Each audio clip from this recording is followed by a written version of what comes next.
മറ്റൊരു കളവ് നേരത്തെ വന്ന ഇയാൾ വരട്ടെ, ആര്? നമ്മളെ താജുദ്ദീൻ സ്വലാഹി. അയാൾ പറയുന്നത് എന്താണെന്നറിയോ? നമ്മൾ സാധാരണ ചെയ്തു വന്നിരുന്ന ഒരു കർമാണല്ലോ തറാവീഹ് നിസ്കാരം. അതെത്രയാണ്? 20 റക്അത്താണ് തറാവീഹ് നിസ്കാരം. ആ 20 റക്അത്ത് തറാവീഹ് നിസ്കാരം അത് ബഹുമാനപ്പെട്ട സയ്യിദുനാ ഉമർ ഇബ്നുൽ ഖത്താബ് റളിയല്ലാഹു അൻഹു സ്വഹാബികൾക്ക് നേതൃത്വം കൊടുത്ത് ഉബയ്യ് ഇബ്നു കഅബ് റളിയല്ലാഹു അൻഹുവിനെ ഇമാമാക്കി നിസ്കരിപ്പിക്കുകയും ചെയ്തത് സ്വഹീഹായ ഹദീസുകളിൽ വന്ന സത്യമാണ്.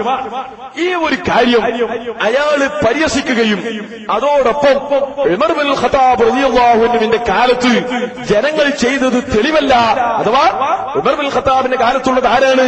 സ്വഹാബികളാണ്. ആ സ്വഹാബികൾ ചെയ്തത് തെളിവല്ല എന്ന് പരസ്യമായി പറയുന്നത് നിങ്ങൾക്ക് കേൾക്കാൻ കഴിയും. പിന്നെയുള്ളത് ഉമറിന്റെ കാലത്താളുകൾ നമസ്കരിച്ചിരുന്നു എന്നതാണ്. ഉമറിന്റെ കാലത്താളുകൾ നമസ്കരിച്ചു എന്നത് ഇസ്ലാമിൽ തെളിവല്ല. ഈ ഇസ്ലാമിൽ അന്നാസ് എന്നതിൽ സ്വഹാബത്ത് വന്നുവെന്ന് തന്നെ കരുതുക. എന്നാലും ഇതുമായി ബന്ധപ്പെട്ട മുഴുവൻ ഹദീസുകളും സ്വീകാര്യോഗ്യമല്ലാത്ത ഹദീസുകളുടെ കൂട്ടത്തിലാണ് പണ്ഡിതന്മാർ എണ്ണിയിരിക്കുന്നത്. പിന്നെ മക്കത്ത് അങ്ങനെയില്ലേ എന്നാണ് മറ്റൊരു ചോദ്യം. മക്കത്തേക്ക് നോക്കാനല്ല ഇസ്ലാം പറഞ്ഞത്. ഓ, മൂപ്പര വീട്ടിലേക്ക് നോക്കാനായിരിക്കും. കൊള്ളാം, അത് കൊള്ളാം. മക്കത്തേക്ക്, കാരണം മക്കത്ത് പോകാത്ത ആളുകളില്ലേ, പഴയ കാലത്ത് പോലല്ലോ. മക്കത്ത് അങ്ങനെയല്ല എന്നൊക്കെ പറഞ്ഞ് കബളിപ്പിച്ചിരുന്നു. പക്ഷെ ഇപ്പൊ ജനങ്ങളൊക്കെ മക്കത്ത് പോകാൻ തുടങ്ങി. അവിടെ 20 റക്അത്ത് തറാവീഹും മദീനത്തും 20 റക്അത്ത് ജുമാക്ക് മുമ്പ് 2 ഭാഗം 2 സ്ഥലങ്ങളിലും ഇതൊക്കെ ജനങ്ങൾ നേരെ കണ്ടു മനസ്സിലാക്കാൻ തുടങ്ങി. കാരണം അള്ളാഹുവിന്റെ റസൂലിന്റെ ദീന് പ്രചരിപ്പിച്ച സ്ഥലത്ത് പല വിഷയങ്ങളും ഇന്നും നിലനിൽക്കുകയാണ്. ഈ വിഷയത്തിൽ ഉള്ള സർവ്വ ഹദീസുകളും ലഈഫാണ് എന്ന് ഇയാള് ഇത്ര വ്യക്തമായി പറയണമെങ്കിൽ എത്ര ഹദീസാണ് അയാൾ പരിശോധിച്ചിട്ടുള്ളത്? ബഹുമാനപ്പെട്ട ഇമാം ബൈഹഖി ഉദ്ധരിക്കുന്ന ഹദീസ് ബിഇസ്നാദിൻ സ്വഹീഹിൻ, സ്വഹീഹായ സനദോട് കൂടിയിട്ടാണ് ഇമാം ബൈഹഖി തങ്ങൾ ഉദ്ധരിക്കുന്നത്. ആരത്തൊട്ട്? അൻസാഇബ് ഇബ്നു യസീദ് സ്വഹാബി റളിയല്ലാഹു അൻഹു, സ്വഹാബിയായ സായിബ് ഇബ്നു യസീദ് റളിയല്ലാഹു അൻഹുവിനെ തൊട്ട് ഇമാം ബൈഹഖി ഉദ്ധരിക്കുന്ന സ്വഹീഹായ ഹദീസിൽ ഖാല, ബഹുമാനപ്പെട്ടവർ പറയാണ്, കാനൂ യഖൂമൂന അലാ അഹദി ഉമർ ഇബ്നുൽ ഖത്താബ് റളിയല്ലാഹു അൻഹു ഫീ ശഹരി റമളാന ബി20 റക്അ.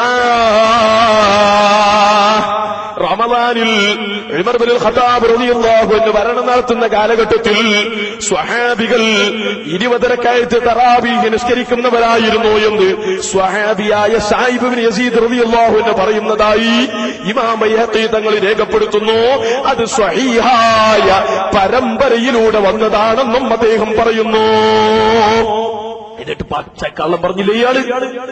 ഇതുമായി ബന്ധപ്പെട്ട മുഴുവൻ ഹദീസുകളും സ്വീകാര്യോഗ്യമല്ലാത്ത ഹദീസുകളുടെ കൂട്ടത്തിലാണ് പണ്ഡിതന്മാർ എണ്ണിയിരിക്കുന്നത്. നുണയന്മാരെ നിങ്ങളെ ഞങ്ങൾ വിടൂല. എന്തിനീ കളവ് പറയണം? ഈ കളവ് പറയുന്ന പരിപാടി നിർത്തണം. എന്നാലേ ഒരുപാട് വിഷയങ്ങളിൽ മാറ്റമുണ്ടാവുകയുള്ളൂ. ഞാൻ പറയേണ്ട അവരെ കൊണ്ട് തന്നെ പറയിപ്പിക്കാം. ഹുസൈൻ സലഫി വരട്ടെ, എന്നിട്ട് അയാളൊന്ന് പറയട്ടെ ഇതിന് പരിഹാരം. കളവ് പറയുന്ന പരിപാടി നിർത്തിവെച്ചാൽ തന്നെ ഈ സംഘടനകൾ തമ്മിലുള്ള തർക്കം കുറെ തീരും.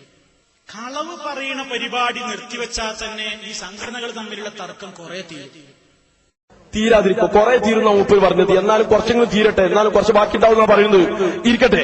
എന്നാലും ഈ കളവ് പറയുന്ന സ്വഭാവം നിർത്തണം. പച്ചക്കള്ളമാണ് ഇമാമിങ്ങളുടെ പേരിൽ പറഞ്ഞത്. സ്വഹീഹായ ഹദീസാണ്. എന്നിട്ട് പറഞ്ഞതോ ബഹുമാനപ്പെട്ട ഉമർ ഇബ്നുൽ ഖത്താബ് റളിയല്ലാഹു അൻഹുവിന്റെ കാലഘട്ടത്തിൽ ജനങ്ങൾ ചെയ്താൽ അത് തെളിവല്ലെന്നാ പറയുന്നത്. നിങ്ങൾ ആലോചിച്ചു നോക്ക്.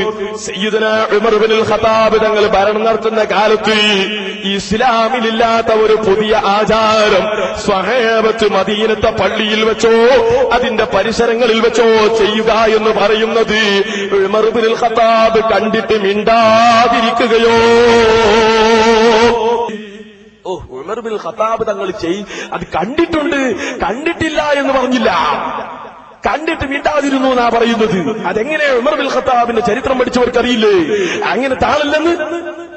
എന്നാൽ ഇനി ഞാൻ പറയട്ടെ, അത് നിങ്ങൾ വിശ്വസിക്കുന്നില്ലെങ്കിൽ വേണ്ട. നേതാവില്ലേ ഇബ്നു തൈമിയ്യ, ആ ഇബ്നു തൈമിയ്യ തന്റെ ഫതാവയിൽ പറയുന്നു, സബത അന്ന ഉബയ്യ ഇബ്നു കഅബ് കാന യഖൂമു ബിന്നാസി 20 റകഅതൻ ഫീ റമളാന.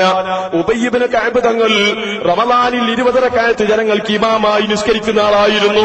വയൂതിറു ബിസലാസ്, 3 റകഅത്ത് വിത്റും നിസ്കരിക്കുന്ന ആളായിരുന്നു. ഫറആ കതീറും മിനൽ ഉലമാഇ അന്ന ദാലിക ഹുവ സുന്ന, അത് തന്നെയാണ് സുന്നത്തെന്ന് പണ്ഡിതന്മാരിൽ ഭൂരിഭാഗവും അഭിപ്രായപ്പെടുകയും ചെയ്തു. എന്തുകൊണ്ട്? ലിഅന്നഹു, ബഹുമാനപ്പെട്ട ഉബയ്യ ഇബ്നു കഅബ് തങ്ങൾ ഖാമ, ജനങ്ങൾക്ക് ഇമാമായി നിന്നു. ബൈനൽ മുഹാജിരീന വൽ അൻസാർ, മുഹാജിറുകളും അൻസാരികളുമായ സ്വഹാബികൾക്കിടയിലാണ് 20 റകഅത്തിനും 3 റകഅത്ത് വിത്റിനും ഇമാമായി ഉബയ്യ ഇബ്നു കഅബ് തങ്ങൾ നിന്നത്. വലം യുൻകിറുഹു മുൻകിർ, ഒരാളും ആ വിഷയം വിമർശിച്ചില്ല. ഇത് ഇസ്ലാമിൽ സ്ഥിരപ്പെട്ട് കഴിഞ്ഞു എന്നാ ഇബ്നു തൈമിയ്യ പറയുന്നത്. ഇനി നോക്ക്, നിങ്ങളുടെ സ്ഥാപക നേതാവാണ് മുഹമ്മദ് ബിൻ അബ്ദുൽ വഹാബ് എന്ന് പറയുന്ന ആള്. അയാളോട് ചോദ്യം, തറാവീഹിന്റെ റകഅത്തുകളുടെ എണ്ണം എത്രയാണെന്നാ ചോദിക്കുന്നത്. അയാൾ പറയുന്നു, അന്ന ഉമർ റളിയല്ലാഹു അൻഹു, ഉമർ ബിൻ ഖത്താബ് തങ്ങൾ ലമ്മാ ജമഅ അന്നാസ് അലാ ഉബയ്യ ഇബ്നു കഅബ്, ഉബയ്യ ഇബ്നു കഅബ് റളിയല്ലാഹു അൻഹുവിന്റെ നേതൃത്വത്തിൽ ജനങ്ങൾ ഒരുമിച്ച് കൂട്ടിയപ്പോൾ കാനത്തു സ്വലാത്തുഹും 20 റകഅ, അവരുടെ നിസ്കാരം 20 റകഅത്ത് തന്നെ. എന്നാൽ നിങ്ങൾ നോക്ക്, ഇത് ഈ ഗ്രന്ഥം ഷെയ്ഖ് മുഹമ്മദ് അലി സാബൂരി, മക്കയിലെ ഉമ്മുൽ ഖുറ യൂണിവേഴ്സിറ്റിയിലെ ലെക്ചററാണ്, ആ നാട്ടുകാരനാണ്. അവിടുത്തെ പ്രധാനപ്പെട്ട സ്ഥാപനത്തിലെ അധ്യാപകൻ കൂടിയാണ്. ഇയാൾ പറയുന്നത് നോക്ക്, വ ഖുദ്വതുനാ നഹ്നുൽ മുസ്ലിമീൻ അൽ ഹറമാൻ ശരീഫാൻ, നമ്മുടെ മാതൃക, നാം അവലംബമാക്കുന്നത് പരിശുദ്ധ മക്കയിലെയും മദീനയിലെയും 2 ഹറമുകളാണ്. എന്നാൽ അവിടെ എത്രയാണ് തറാവീഹ് നിസ്കാരം? ഫകം തുഅദ്ദാ ഫീഹിമാ സ്വലാത്തു തറാവീഹ് മിൻ അഹദി സ്വഹാബത്തി ഇലാ സവനിനാ ഹാദാ, അവിടെ നമ്മുടെ സ്വഹാബത്തിന്റെ കാലം മുതൽക്ക് നമ്മുടെ കാലം വരെ എത്രയാണ് തറാവീഹ് നിസ്കാരം നിർവഹിക്കപ്പെടുന്നത്? അലൈസതു തുഅദ്ദാ ഫീഹിമാ സ്വലാത്തു 20 റകഅ, അവിടെ 20 റകഅത്തല്ലേ തറാവീഹ് നിർവഹിക്കപ്പെടുന്നത്. ഇനി നോക്ക് നിങ്ങൾ, ഈ നിലയ്ക്ക് കളവ് പറയുന്ന മൗലവിമാർ എങ്ങനെ ഇസ്ലാമിലുള്ള നിയമം വെട്ടിച്ചുരുക്കിയാൽ അത് അംഗീകരിക്കാൻ കഴിയും?